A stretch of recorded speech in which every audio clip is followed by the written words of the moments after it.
ناظرین السلام علیکم، میں احمد رائل پاشا آپ تمام ناظرین کا پروگرام فضائل حج میں دلی خیر مقدم کرتا ہوں۔ فضائل حج ایک ایسا پروگرام ہے جس میں آپ حج اور عمرہ کے متعلق کوئی بھی سوال کر سکتے ہیں اور اس کے علاوہ حمد اور نعت بھی سن سکتے ہیں۔ آپ کے سوالوں کے جوابات دینے کے لیے اور ہم سے گفتگو کرنے کے لیے ہمارے ساتھ حیدرآباد سے جڑ رہے ہیں پروفیسر مولانا سید علیم اشرف جائسی صاحب، صدر شعبہ عربی، مولانا آزاد نیشنل اردو یونیورسٹی حیدرآباد، اور ہمارے دوسرے مہمان ہیں ملک محمد اسماعیل علی خان صاحب، جو آپ کی خدمت میں حمد اور نعت کا نذرانہ پیش کریں گے۔ آپ دونوں حضرات کا بہت بہت استقبال ہے، بہت بہت خیر مقدم ہے ہمارے ساتھ جڑنے کے لیے پروگرام فضائل حج میں۔ اور پروگرام کے آغاز میں ملک اسماعیل علی خان صاحب، میں آپ سے درخواست کروں گا کہ ہمارے ناظرین کے لیے ایک کلام آپ پیش کریں۔ جی ضرور، حمد باری تعالیٰ پیش کر رہا ہوں۔ جی۔ اپنے مالک کا میں نام لے کر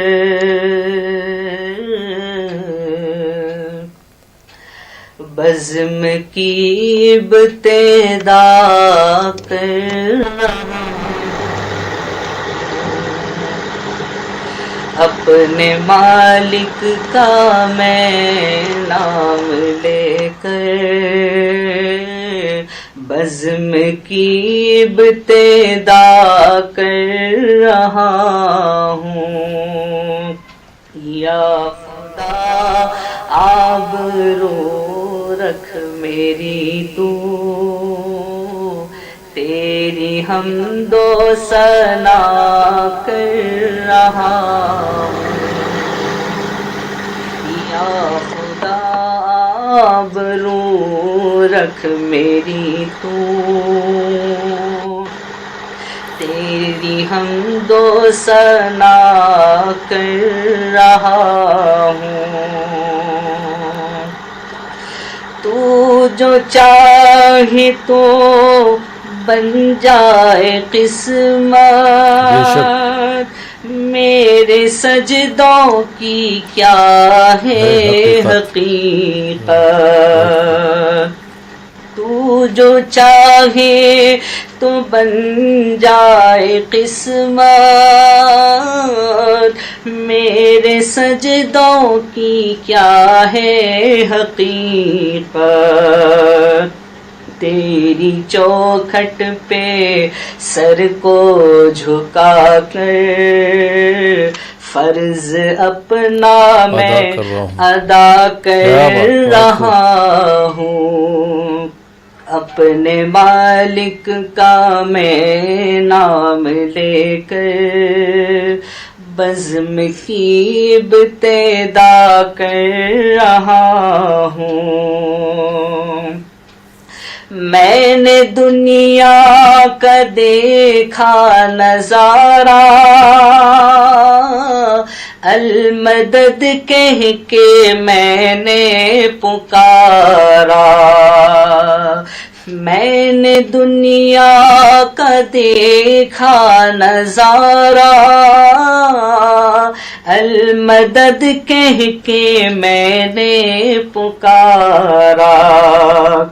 مجھ کو اپنی پناہوں میں رکھنا، مجھ کو اپنی پناہوں میں رکھنا، بس یہی التجا کر رہا ہوں۔ اپنے مالک کا میں نام لے کر بزم کی ابتدا کر رہا ہوں۔ آج محفل میں بیٹھے ہیں جتنے، سب کے دل کی تمنا ہو پوری۔ آج محفل میں بیٹھے ہیں جتنے، سب کے دل کی ہو تمنا ہو پوری۔ سب کو حاجی بنا دے تو مولا، سب کو حاجی بنا دے تو مولا، میں تڑپ کر دعا کر رہا ہوں، سب کو حاجی بنا دے تو مولا، میں تڑپ کر دعا کر رہا ہوں، اپنے مالک کا میں نام لے کر بزم کی ابتدا کر رہا ہوں۔ بہت شکریہ۔ یا الہی قسمت جگا دے، ہر مسلمان کو حاجی بنا دے۔ بہت بہت شکریہ ملک اسماعیل علی خان صاحب اور مفتی صاحب پروفیسر مولانا علیم اشرف جیسی صاحب۔ اب میں آپ کی طرف آتا ہوں اور میرا پہلا سوال آپ سے یہ ہے کہ ارکان حج کی کیا حقیقت ہے؟ جی پروفیسر صاحب۔ نحمده ونصلي ونسلم على رسوله الكريم اما بعد فاعوذ بالله من الشيطان الرجيم بسم الله الرحمن الرحيم ولله على الناس حج البيت من استطاع اليه سبيلا ومن كفر فان الله غني عن العالمين۔ حضرات ناظرین کرام، ارکان حج احرام سے لے کر اور طواف زیارت تک مختلف اعمال ہیں۔ اگر ہم غور سے دیکھیں تو یہ تمام اعمال یا تو انبیاء کرام اور صالحین اعظام کی سنتیں ہیں اور یا پھر ان کی ایسی حکمتیں ہیں جو اللہ تبارک و تعالی حج کے ذریعے ہم پر جو ہے واضح کرنا چاہتا ہے۔ مثلا انسان حج کے لیے جب نکلتا ہے تو سب سے پہلے وہ میقات پر پہنچنے کے بعد احرام باندھتا ہے، یعنی دنیاوی کپڑے اپنے روزمرہ کے کپڑوں کو اتارتا ہے۔ احرام جو ہے یہ شرط ہے اور دنیاوی کپڑوں کو اتارنا جو ہے دراصل ترک دنیا کی علامت ہے کہ وہ انسان جو ہے وہ ترک دنیا کر کے اللہ کی بارگاہ میں جا رہا ہے اور ایک سفید کپڑا پہنتا ہے جو سادگی کی اور محبت کی دلیل ہے، جو اس بات کی دلیل ہے کہ بندہ جو ہے تمام دنیاوی علائق کو چھوڑ کر اپنے رب کی بارگاہ میں جاتا ہے۔ پھر وہ مکہ مکرمہ پہنچتا ہے، خانہ کعبہ کا طواف کرتا ہے۔ طواف جو ہے خانہ کعبہ کا یہ عبادت ہے، بلکہ مکہ میں جو ہے نفلی نمازوں کے مقابلے میں جو ہے طواف جو ہے زیادہ افضل بیان کیا گیا ہے، چونکہ یہ موقع بعد میں پھر حاصل نہیں ہونے والا ہے۔ تو یہ طواف جو ہے یہ بھی ایک عبادت ہے، یہ بھی ایک عمل ہے حج اور عمرے کا، اور یہ ایک علامت ہے کہ جس طرح بندہ جو ہے وہ اللہ کے گھر کا طواف کر رہا ہے، ویسے ہی ساری زندگی وہ اللہ کے دین کا طواف کرے گا، اللہ کی شریعت کا طواف کرے گا، اور اس کا قول و جو ہے اسی طرح چکر لگاتا رہے گا۔ جی جو ہے وہ شریعت سے آگے کرے گا، پھر وہ بندہ جی جو ہے آپ کی آواز ہم تک صحیح نہیں پہنچ پا رہی ہے پروفیسر صاحب، کوشش کروں گا کہ ایک بار پھر سے آپ کا ہم سے رابطہ صحیح طریقے سے ہو سکے۔ اس بیچ ہم ایک کالر کو پروگرام میں شامل کر لیتے ہیں، دیکھتے ہیں یہ کالر کہاں سے ہیں، ان کا کیا سوال ہے۔ جی السلام علیکم۔ ہیلو السلام علیکم۔ میں اپنے تمام ناظرین سے درخواست کروں گا کہ جب بھی آپ ہمیں کال کریں، ہم سے سوال پوچھیں، اس وقت اپنی ٹی وی کی آواز آپ بالکل بند کر دیجئے۔ سوال مکمل ہو جانے کے بعد اپنے ٹی وی کی آواز آپ بڑھا سکتے ہیں اور جواب سن سکتے ہیں۔ ناظرین آپ دیکھ رہے ہیں پروگرام فضائل حج۔ فی الحال وقت ہو چلا یہاں پر ایک چھوٹے سے بریک کا۔ بریک کے بعد آپ کی خدمت میں پھر حاضر ہوں گے، آپ دیکھتے رہیے پروگرام فضائل حج۔ ناظرین بریک کے بعد ایک بار پھر آپ کا خیر مقدم ہے، آپ دیکھ رہے ہیں پروگرام فضائل حج، اور ہمارے ساتھ جو مہمان جڑے ہیں پروفیسر محمد علیم اشرف جیسی صاحب جو صدر شعبہ عربی مولانا آزاد نیشنل اردو یونیورسٹی، اور ہمارے دوسرے مہمان ہیں ملک محمد اسماعیل علی خان صاحب جو حیدرآباد سے جڑے ہیں۔ بریک کے بعد آپ دونوں حضرات کا ایک بار پھر خیر مقدم ہے، اور بریک کے بعد ایک اور کالر کو پروگرام میں شامل کرتے ہیں، دیکھتے ہیں یہ کالر کہاں سے، ان کا کیا سوال ہے۔ جی السلام علیکم۔ السلام علیکم۔ جی وعلیکم السلام۔ جو محترم کہاں سے بات کر رہے ہیں؟ ہم ایم پی چندیری مدھیہ پردیش سے بات کر رہے ہیں، تو حاجی اقلیم صاحب۔ جی سوال پوچھے۔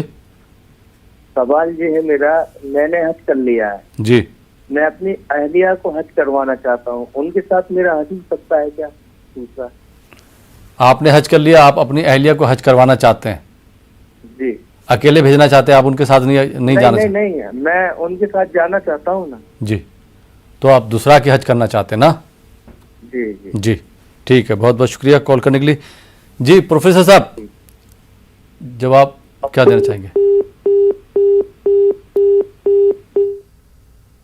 رفاقت بھی کر سکتے ہیں اور اس میں شرن کوئی خبات نہیں ہے۔ جی مطلب دوسرا کی حج کر سکتے ہیں، دوسرا کر سکتے ہیں، تیسرا بھی حج کر سکتے ہیں، حج یہ جو ہے کوئی پابندی نہیں ہے۔ جی اور اپنی اہلیہ کے ساتھ جائیں تو خود بھی حج کریں اور اہلیہ کو بھی حج کرائیں۔ جی بہت بہت شکریہ۔ آئیے ناظرین اس جواب کے بعد ایک اور کالر کو پروگرام میں شامل کرتے ہیں۔ جی السلام علیکم۔ السلام علیکم،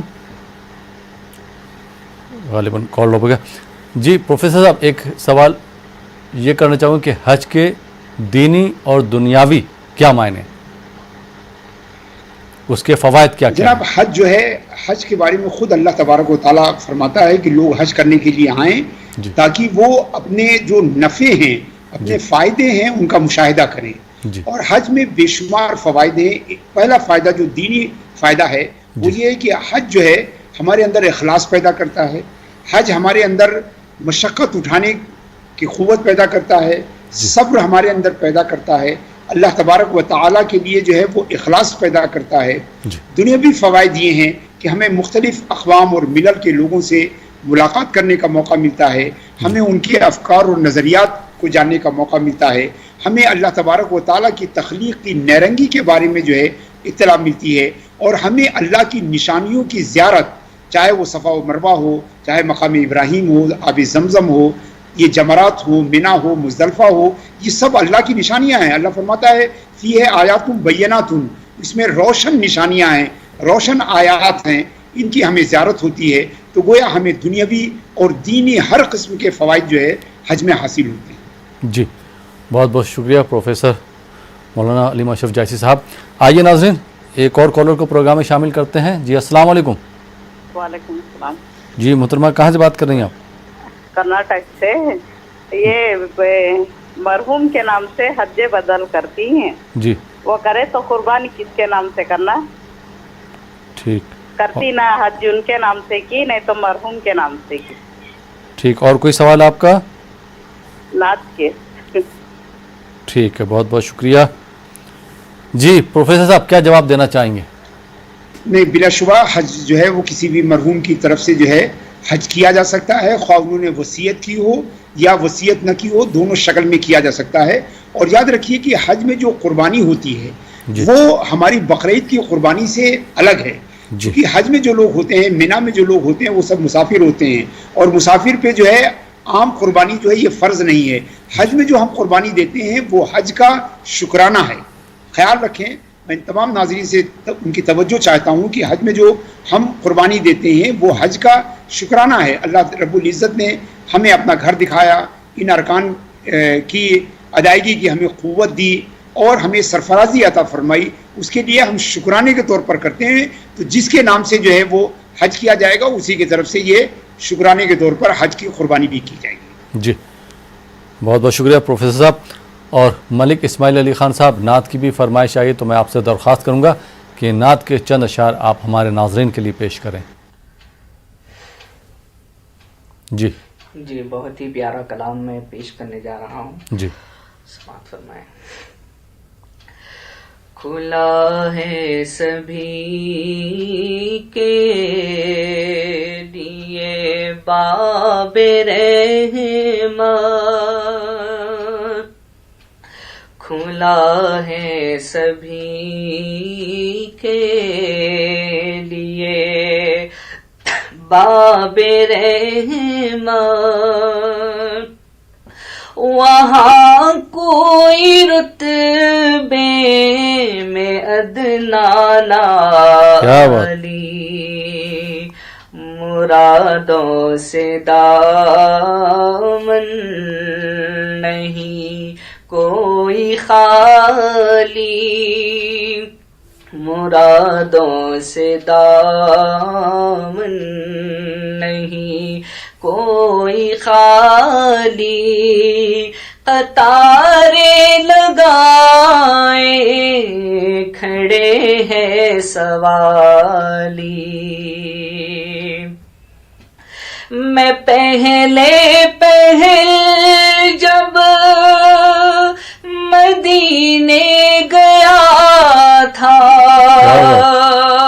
تو تھی دل کی حالت تڑپ جانے والی۔ کیا بات، بہت خوب۔ وہ دربار سچ مچ میرے سامنے تھا، ابھی تک تصور تھا جس کا خیالی۔ کیا بات، بہت خوب۔ وہ دربار سچ مچ میرے سامنے تھا، ابھی تک تصور تھا جس کا خیالی۔ میں ایک ہاتھ سے دل سنبھالے ہوئے تھا تو تھی دوسرے ہاتھ روزے کی جالی۔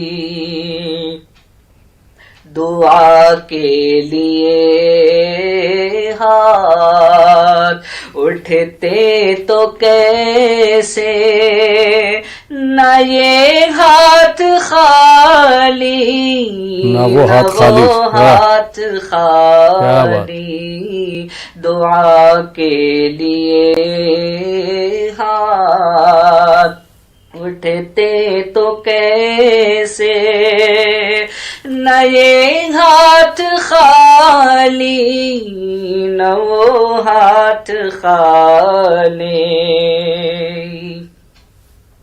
دھنی اپنی قسمت کا ہے تو وہی ہے، دیار نبی جس نے آنکھوں سے دیکھا، بے شک مقدر ہے سچا، مقدر اسی کا، مقدر ہے سچا، مقدر اسی کا، نگاہ کرم جس پہ آقا نے ڈالی، مقدر ہے سچا، مقدر اسی کا، نگاہ کرم جس پہ آقا نے ڈالی۔ کھلا ہے سبھی کے لیے باب رحمت، وہاں کوئی رتبے میں ادنا نہ عالی۔ بہت خوب، بہت بہت شکریہ ملک اسماعیل علی خان صاحب خوبصورت کلام پیش کرنے کے لیے۔ آئیے ناظرین، اس خوبصورت کلام کے بعد ایک اور کالر کو پروگرام میں شامل کرتے ہیں، دیکھتے ہیں یہ کالر کہاں سے، ان کا کیا سوال ہے۔ جی السلام علیکم۔ وعلیکم السلام۔ جی محترم، کہاں سے بات کر رہے ہیں آپ؟ میں بہار سے بات کر رہا ہوں۔ جی سوال پوچھیے اپنا۔ نعت پاک سننا چاہ رہے ہیں جی یا میرے نعت شریف ہے، یا نبی در سے کب بلاؤ گے؟ اس کے علاوہ کوئی آپ کا سوال بھی ہے عمرہ یا حج کے متعلق؟ یہ میں یہ نعت شریف نعت پاک میں سننا چاہ رہا ہوں۔ ٹھیک ہے، بہت بہت شکریہ بہار شریف سے کال کرنے کے لیے۔ آئیے ناظرین، ایک اور کالر کو پروگرام میں شامل کرتے ہیں۔ جی السلام علیکم۔ السلام علیکم۔ غالباً کال ڈراپ ہوگا۔ جی پروفیسر صاحب، ایک سوال آپ سے اور ہے کہ جمرات کا طریقہ کیا ہے, اس کی حقیقت کیا ہے اور اس کا مقصد کیا ہے؟ راہیل پاشا صاحب، میں نے اپنی گفتگو کا آغاز کیا تھا کہ یہ تمام ارکان جی یہ سب علامتی ہیں، جی تاریخی نوعیت کے ہیں، جی اور ہر جگہ ہمیں ہر عمل کے پیچھے دروس کا، نصیحتوں کا ایک بحر بے کرم ملتا ہے۔ جی رمی جمرات کیا ہے؟ جی کہ یہ وہ مقام ہے جہاں پر سیدنا اسماعیل علیہ السلام کو شیطان نے بہکانے کی کوشش کی تھی، تو ہم علامتی طور پر اس کو کنگری مارتے ہیں، جی اور اس کا مقصد یہ ہے کہ ہم ہمیشہ جو ہے برائی کو بھگاتے رہیں گے، برائی کو اپنے سے دور کرتے رہیں گے، ہم کبھی بھی برائی کی طرف التفات نہیں کریں گے۔ یہ وہ پیغام ہے جو رمی جمرات کے ذریعے ہم دینا چاہتے ہیں۔ ہم عہد کرنا چاہتے ہیں کہ جس طرح ہم ان شیطانوں پر، ان جمرات پر کنکری سے مارتے ہیں، اسی طرح ہمیشہ برائی کو دھتکارتے رہیں گے، برائی کو اپنے سے دور کرتے رہیں گے۔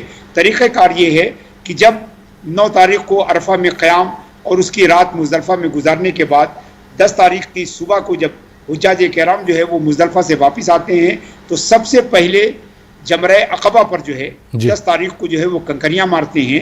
اور میں نے جیسا کہ بتایا کہ اس کا طریقہ ہے کہ داہنی طرف منا ہو، بائیں طرف جو ہے وہ مکہ مکرمہ ہو، اور جمرے کی طرف رخ کر کے 7 کنکریوں سے ہم اس کو مارتے ہیں۔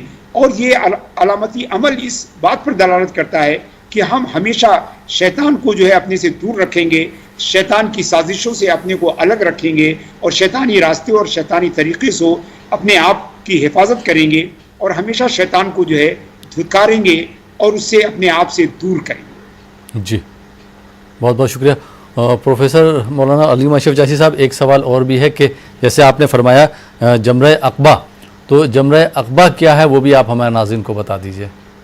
جمرہ عقبہ جو ہے وہ مکے کی طرف جو ہے، مینا سے جو مکے کی طرف آخری جو ہے وہ جو ہے وہ جمرہ عقبہ ہے۔ 3 جو ہے وہ جمرات ہیں، اولا، وسطیٰ اور جمرہ عقبہ جو ہے۔ 10 تاریخ کو صرف جمرہ عقبہ پر جو ہے رمی کی جائے گی، اور 11، 12، 13 کو ان تینوں پر جو ہے رمی کی جائے گی۔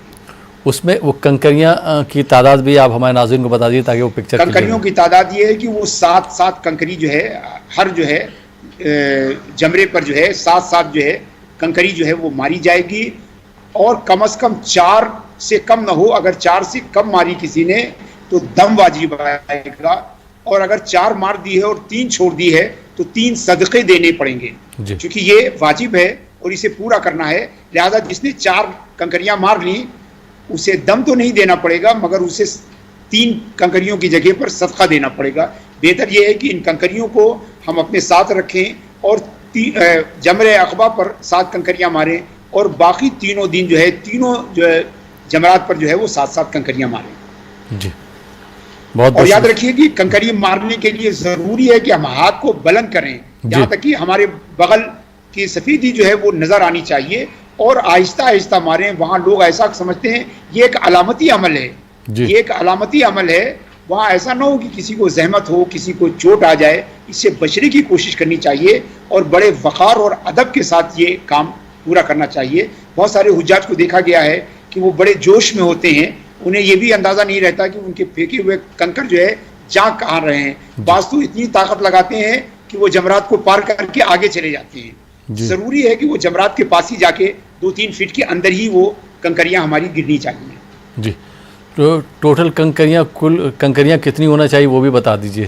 ظاہر سی بات ہے کہ تینوں جمرات کو مارنے کے لیے یہ 27 کنکریاں ہوں گی، 21 کنکریاں ہوں گی، معاف کیجیے 21 کنکریاں ہوں گی، اور 21 کنکریاں ہمیں 3 دن اگر ہے 11، 12، 13 کو ہے تو 3، 21 کے 3 جو ہے وہ ہونی چاہیے، اور جمرہ عقبہ کو مارنے کے لیے 10 تاریخ کو بھی 7 کنکریاں ہونی چاہیے۔ جی بہت بہت شکریہ پروفیسر مولانا علیم اشرف جاسی صاحب۔ اور آئیے ناظرین اس جواب کے بعد ایک اور کالر کو پروگرام میں شامل کرتے ہیں۔ جی السلام علیکم۔ وعلیکم السلام ورحمۃ اللہ وبرکاتہ۔ جی محترم کہاں سے بات کر رہے ہیں آپ؟ میں حیدرآباد سے بات کر رہا ہوں۔ جی سوال پوچھیے۔ سوال یہ ہے کہ اشراق کے نماز کے اس کے فضائل کیا ہے، حج و عمرہ کا ثواب ہے۔ دوسری بات یہ ہے کہ چاش کی نماز اس کے ساتھ ملا کے پڑھ سکتے کیا، یہ پوچھنا چاہ رہا ہوں۔ اور آپ نے کیا حج کے متعلق کیا سوال آپ نے کیا تھا؟ حج نہیں،